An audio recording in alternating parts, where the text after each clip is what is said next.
Ida my Mill said she never liked me and now I don't want to host Thanksgiving. When I first met my partner's mom, I was so nervous I could barely breathe. I'd heard stories about her how she could be blunt, set in her ways, and very traditional. She wasn't rude exactly, just particular. I wanted her to like me. I knew how important she was to my partner, and since I didn't have much of a family of my own, the idea of being embraced by someone else's family felt like this beautiful, almost cinematic dream. So, I did my homework. I asked my partner about customs or things that might make her feel respected, and I followed through. When we first met, I made sure to look presentable, smiled a lot, and made polite conversation even though my anxiety was screaming in my head the entire time. I cooked her meals from scratch, traditional recipes, seasonal ones, things I knew she'd love. She lit up when I served her my first dinner, and for the first time, I thought, maybe this will work. Over time, I started hosting holidays for the family. Those moments felt like a dream come true. My partner and I didn't have a lot of downtime because of our business, but I poured my heart and soul into these gatherings. I cooked for days, making sure everything was perfect, candles lit, table settings just so, homemade desserts stacked on a tiered stand. It wasn't just about impressing her, it was about creating something I'd always longed for. My family had never celebrated holidays like that. They were chaotic, sometimes downright depressing. Seeing everyone happy and gathered in my home made me tear up more than once, though I always excused myself quietly when those emotions hit. I didn't want anyone, especially not her, to see me cry. Over the last year or so, though, we hadn't seen her as much. Life got busy with work, and weekends slipped away faster than I'd like to admit. I started to feel guilty about it. She's in her 80s and not as mobile as she used to be. So, I decided to plan a day just for her. I called and invited her to coffee at her favorite local shop and lunch afterward. She sounded pleased, and I could tell she liked the effort I was putting in. The day arrived, and I picked her up. She was waiting at the door with her cane, dressed up a little more than usual, which made me smile.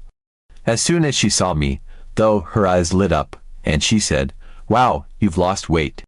I froze for a moment, unsure how to respond.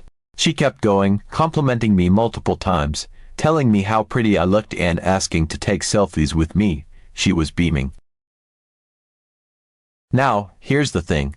I have a complicated history with my body. I've struggled with eating disorders in the past, starving myself, obsessing over calories, overexercising until my legs felt like they would give out. It's something I've worked hard to overcome. And while I knew she was trying to compliment me, something about the way she kept bringing it up made my stomach churn. But I smiled anyway and said, "Thank you." At the coffee shop, she kept the compliments coming. She posted the selfies to Facebook right there, saying she wanted to show off how beautiful her daughter-in-law looked. I felt a little weird about it, but again, I didn't want to make a scene. I kept telling myself, she means well, she doesn't know. When we got to the restaurant for lunch, she started in again. "You look great now," she said. "You were okay before, but too overweight." My breath hitched, and I felt this sharp sting in my chest. I don't even know why it hurt so much. I've heard worse in my life. But the way she said it so matter of fact, like it was just an observation, caught me off guard. I blinked back tears, trying to focus on the menu, though nothing looked appealing anymore. When the food came, I couldn't eat. I pushed my salad around on the plate, nibbling on a few dry bites here and there, while she and my partner chatted and ate like everything was normal. Maybe they didn't notice, or maybe they just didn't say anything. Either way, I felt like I was underwater, every word muffled, every movement slow. After lunch, she needed to use the restroom, so I helped her up and steadied her as we walked. She washed her hands while I stood nearby, and out of nowhere, she turned to me and said, "You know, I never liked you, but you're okay now." My brain short-circuited. I didn't know what to say, so I just stood there, holding her cane while she dried her hands like she hadn't just dropped a bomb on me. I felt like I'd been punched in the gut. This whole time, I thought I was building something, earning her approval, creating a bond, but to hear her say she'd never liked me? And the fact that she thought this was somehow a compliment, I couldn't process it. I don't know what it was about that moment, but it broke something in me. It wasn't just the comment though that alone had been bad enough, but the accumulation of everything. All the effort, the emotional labor, the care I'd poured into trying to be accepted and loved, and then hearing her bluntly say she'd never liked me until now. It felt like everything I'd done was worthless. Like I was worthless unless I fit some arbitrary standard of hers. And the weight of that realization hit me like a freight train. When her words sank in, I felt my face flush, my throat tighten, and my vision blur with tears I couldn't fight back anymore.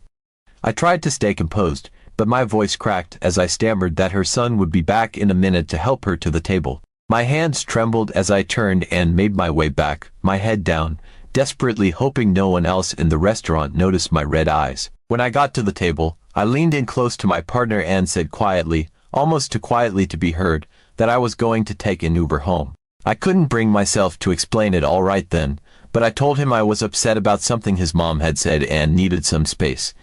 I could feel him looking at me, confused, maybe even annoyed, but I didn't care.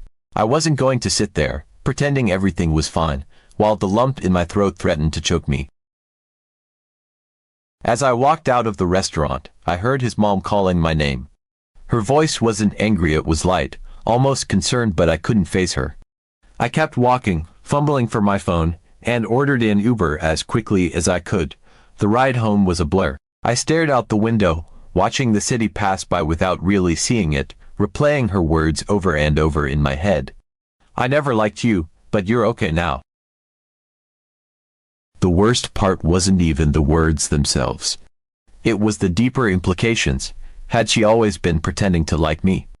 Were all those holidays, the compliments on my cooking, the smiles, and the laughter at my table just fake? Was she only tolerating me because I was the woman her son chose, and now that I'd lost weight, I was finally worth something to her? It felt so hollow, like every warm memory I'd cherished had been tainted. By the time I got home, I was angry, not just at her, but at myself. I had bent over backward for this woman. I'd hosted countless holidays, spent hours planning meals, cleaning, decorating everything. I'd been the one pushing my partner to visit her, to keep the relationship strong. Every coffee date, lunch, or dinner we'd had was because I made it happen. Not him, me. And now she thought it was fine to casually dismiss me like that. To reduce my worth to the number on a scale, it wasn't just hurtful, it was dehumanizing. When my partner got home later, I could tell he was annoyed. He didn't understand why I'd left, and I didn't feel like explaining it all over again, but I tried. I told him how much her comment had hurt me, how it made me feel like nothing I'd done mattered unless I looked a certain way. He brushed it off, saying I'd misunderstood her. She's old, he said. She's a blunt Asian mom, they say things like that, and she didn't know you struggled with eating disorders. She didn't mean anything by it. That's the thing, though. Whether or not she meant to hurt me doesn't erase the fact that she did. Intent doesn't negate impact. And what really stung was that my partner didn't seem to get it. He chalked it up to a cultural difference or generational gap, excusing her behavior without acknowledging how it made me feel. He even said it was normal for mothers not to like their sons' partners at first because we take them away. That floored me. Take him away. I wasn't the one who distanced him from her, he made those choices himself. If anything, I was the one trying to bridge the gap between them. I started thinking about Thanksgiving. It was coming up in a few weeks, and the thought of hosting another holiday for his family made me feel sick. Why should I spend days cooking, cleaning, and stressing, just to welcome someone into my home who only decided I was okay now that I'd lost weight? Someone who never liked me in the first place. It felt like a slap in the face. But canceling Thanksgiving felt like a big step, one I wasn't sure I had the right to take. I worried I was overreacting, that I was being overly sensitive. She's old. She's blunt. She doesn't know my history. Those were the excuses I kept repeating to myself, trying to justify her behavior and convince myself to let it go. But no matter how much I tried to rationalize it, the hurt didn't go away. At the same time, I couldn't stop thinking about the emotional labor I'd been carrying in this relationship, not just with his mom, but with his family as a whole. I was the one who made sure the holidays were perfect, the one who reached out, the one who kept the traditions alive. And yet, I was the one being told I'd taken him away. The injustice of it all made my blood boil. I kept thinking about how much effort I'd put into those holidays, how I stayed up late to bake pies from scratch, triple-checked every detail of the table settings, and made sure everyone's favorite dish was on the menu. I thought about how exhausted I'd been after each one, how my feet ached from standing all day, and how I barely got to enjoy the meals because I was too busy making sure everyone else was happy. And now, it all felt hollow. Why should I deplete myself to create a beautiful Thanksgiving when I wasn't even sure I wanted to be around these people anymore? I don't know what I'm going to do yet. Part of me feels like canceling Thanksgiving is the right choice, not as a punishment, but as a way to reclaim my boundaries and protect my mental health. But another part of me wonders if I'm being selfish, if I'm ruining the holiday for everyone else over something I should just let go. I'm torn between wanting to stand up for myself and wanting to keep the peace. Update 1. The next day, my phone buzzed with an incoming call. It was my partner's mom. I stared at the screen for a long moment, my stomach twisting into knots. I didn't want to answer. I wasn't ready to face her or the complicated tangle of emotions her words had stirred up in me. But the phone kept ringing, insistent, and eventually, I sighed and swiped to answer. Her voice was bright and cheerful when she greeted me, almost as if nothing had happened the day before. "How are you doing?" she asked. I forced myself to reply politely, keeping my tone neutral, though my chest felt tight. I didn't want to let on how hurt I still was, but I also didn't have the energy to fake warmth. I told her I was fine, just busy with work. Then came the question I'd been dreading. "Why did you leave so early yesterday?" she asked. There was a hint of curiosity in her tone, maybe even concern, but I couldn't bring myself to answer right away. I considered making up an excuse, something vague about errands or work, but before I could fully commit to the lie, she cut me off. "Don't lie," she said firmly. Her bluntness hit me like a slap. It wasn't rude, exactly, it was just how she was, direct to the point of discomfort. She asked if I was upset about something she'd said, and for a moment, I was tempted to deny it, to brush it off and tell her no, everything was fine, because that's what I'd always done. But the truth was, I was upset, and pretending otherwise didn't feel fair to me or to her. I stayed silent, unsure of how to respond. She took my silence as confirmation and said she hadn't meant to offend me. She said she'd just been telling the truth. That she liked me now and had no problem saying so. Her words felt like a double-edged sword. On one hand, she was trying to make amends. On the other, it still stung that her affection seemed conditional, tied to how I looked or how much I weighed. I found myself blurting out how hard it was to reconcile her words. I told her it felt like she only liked me because I'd lost weight, and that made everything I'd done to please her feel hollow. I told her I'd put so much effort into making her feel welcome, cooking for her, planning holidays, and going out of my way to strengthen her relationship with her son. And yet, all of that seemed to pale in comparison to how I looked. Her response was quick, almost too quick. The words tumbled out in a rush, as though she had rehearsed them in her head before picking up the phone. She said she appreciated everything I'd done over the years, that she wasn't ungrateful for my efforts, and that she didn't mean to make me feel undervalued. But there was something in her tone, a tightness, a defensiveness that didn't quite match the sentiments she was trying to convey. It was as if she was saying the right words but couldn't hide the sharp edge beneath them. I wondered, not for the first time, if she truly understood the weight of her words and how deeply they had cut. The kind of hurt they left behind wasn't fleeting. It lingered like an ache you couldn't quite shake. Then, almost as if to deflect or soften the conversation, she changed gears abruptly. She asked if I needed help cooking for Thanksgiving this year. Her voice had taken on a lighter, more casual tone, but the question still caught me off guard.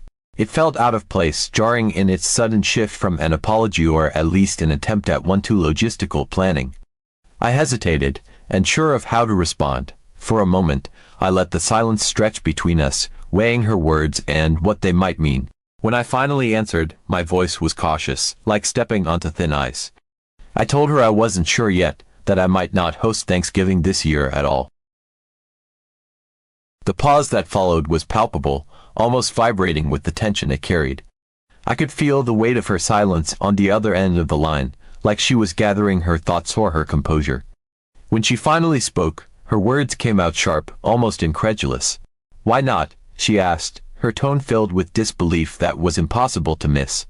I could picture her expression so vividly in my mind. It was as if she were standing right in front of me. Her eyebrows would be raised, her lips pressed into a thin, slightly disapproving line, as if I had just suggested something outlandish and unthinkable. Canceling Thanksgiving, canceling tradition was, to her, not just unexpected but almost sacrilegious. I took a deep breath, steadying myself before I spoke. The air felt heavy, and I could feel my heart beating in my chest, each thud a reminder of the risk I was about to take by being honest. I told her the truth as gently as I could manage. I said I was still upset about what had happened between us, that her words had left me feeling small and hurt, and that I didn't feel ready to host a holiday for someone who had made me feel that way. I chose my words carefully, trying to balance honesty with restraint, but they still landed with a heaviness I couldn't avoid.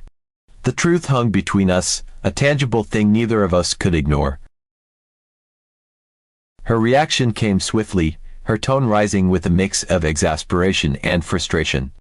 She said I was making hasty conclusions, that I was taking her words too personally, as if my feelings were an overreaction to something insignificant.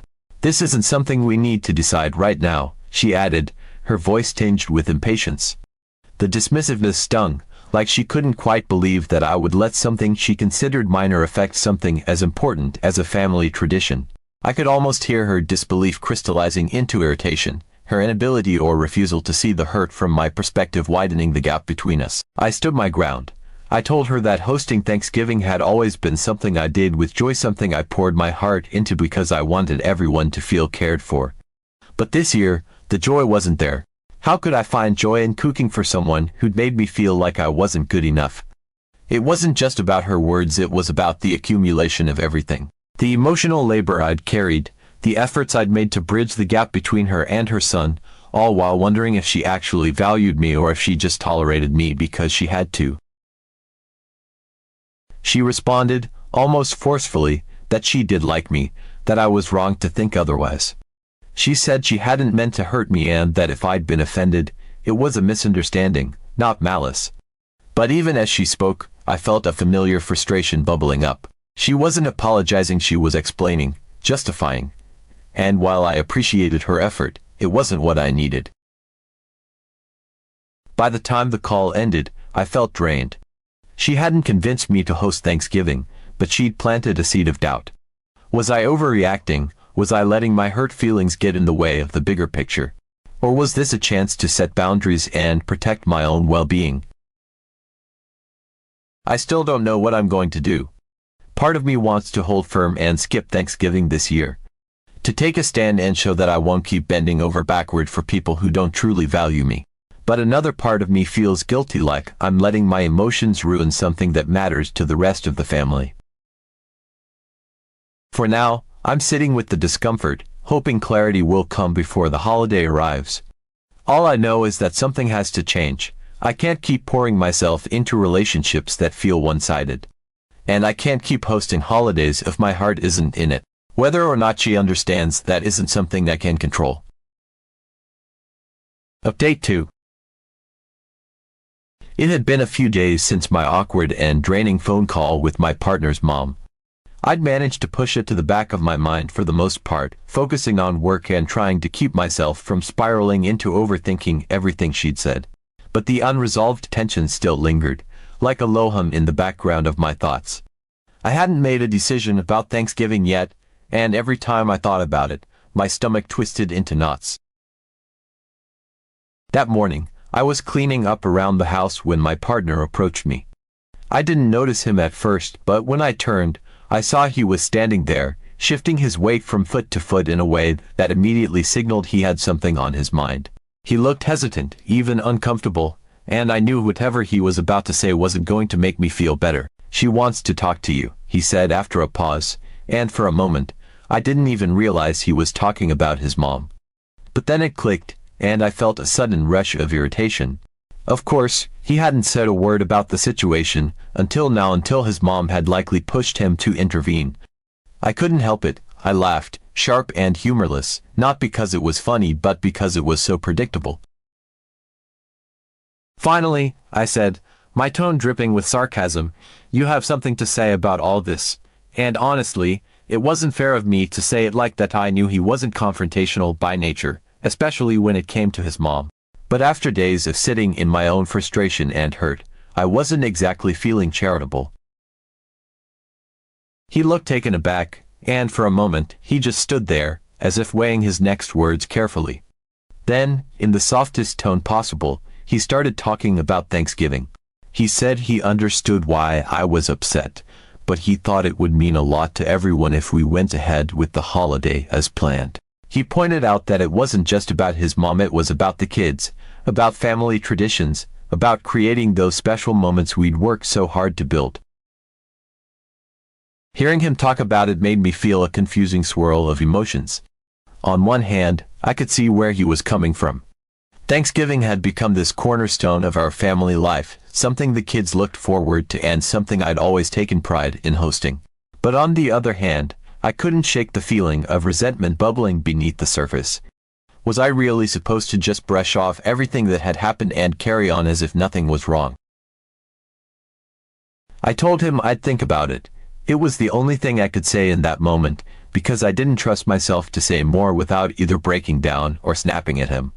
He nodded, as if he'd expected that answer, and left me alone to stew in my thoughts. The rest of the day passed in a haze. I tried to focus on work, but my mind kept drifting back to Thanksgiving. The idea of hosting it felt exhausting, not just physically, but emotionally. It wasn't just about the cooking or the cleaning or the planning. It was about the underlying hurt I felt, the sense that I'd been bending over backward for people who didn't truly appreciate me. And yet, I couldn't deny that there was a part of me, probably the people-pleaser part, that didn't want to let anyone down.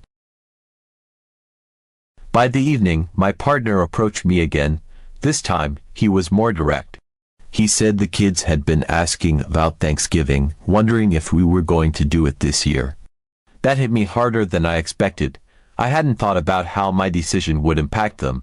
To them, Thanksgiving wasn't tied up in complicated emotions or family dynamics. It was just a time for good food, togetherness, and maybe a little too much dessert. The thought of disappointing them made my chest ache, but at the same time, I couldn't ignore my own feelings. I couldn't ignore the way hosting had started to feel less like a joyful tradition and more like an obligation. I couldn't ignore how hollow it would feel to go through all the motions while still carrying the weight of everything that had been said and done. So, I told him I was still thinking about it. He nodded again, his expression unreadable, and left me alone, but this time, his words stayed with me. I couldn't stop picturing the kids' faces if I told them Thanksgiving was canceled. I couldn't stop thinking about the family recipes we always made together, the laughter and the chaos of everyone gathered around the table. I couldn't stop wondering if I was letting my emotions cloud my judgment or if taking a stand was the right thing to do, even if it was hard. Part of me wanted to dig my heels in, to say, no, I'm not doing this. Not this year. But another part of me wondered if there was a way to reclaim Thanksgiving for myself, if I could host it on my terms, without feeling like I was bending over backward for anyone else.